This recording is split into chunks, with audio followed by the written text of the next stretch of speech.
هاي جوي، هاي ايه كيرو. الاخبار؟ الحمد لله. انت شفتي فيلم ايه؟ شفت فيلم مراتي مدير عام. تمام. مراتي مدير عام كان بيتكلم ان واحد كان شغال في مكان ما، وبشكل ما مراته بقت مدير عام في الديبارتمنت اللي هو فيها. فهل انت شايفه ان الجندر بيأثر على نجاح الشخص؟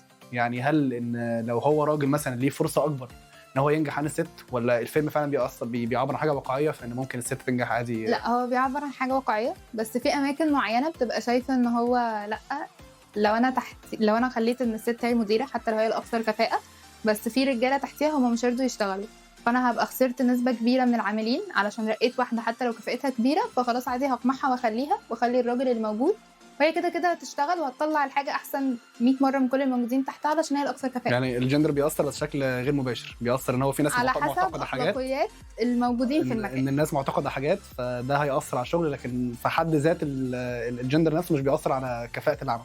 كفاءة العمل الفردي مش الجماعي. لا، ما بيعرف. تمام. لو في ولد وبنت حطوا نفس الطاقة ونفس الباشن في نفس التاسك، هل هيفرق في حاجة ولا تمام الأشطر هيعدي؟ هتتوقف بقى على المدير. الأشطر.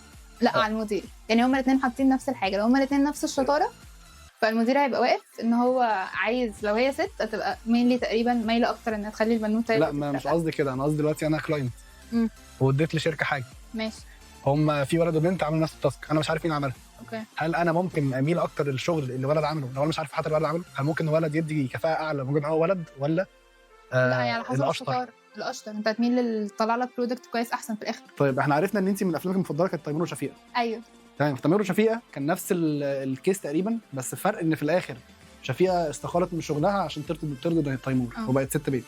هل لو انت مكان في الكيس دي هتعملي زي ما هي عملت في مراتي مدير عام، وهتشوفي حل وسط تتنقلي مثلا، او تمشي الدنيا عشان بس انت برضه ما تخسريش شغلك وما تخسريش بيتك، ولا هتعملي زي شفيقه في تيمور وشفيقه وخلاص فاكس وربنا يسهل يعني؟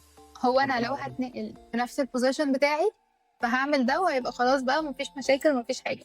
لو الموضوع هيبقى صعب يبقى عندي الاول اولويه ان انا احاول اقنعه ان احنا نتاقلم مع الموضوع، وان احنا نفصل حياتنا، وان احنا في البيت حاجه والشغل حاجه. الموضوع ما ينفعش هتنقل يعني انت مش هتستغلي سلطتك عليه في الشغل في انك تبقي مضايقاه او مقدره بشكل ما؟ لو هو كان مرخم عليا في البيت طلع عيني في الشغل الصراحه، استغل يعني السلطه مش جدا. هتفصلي بين الشغل والبيت؟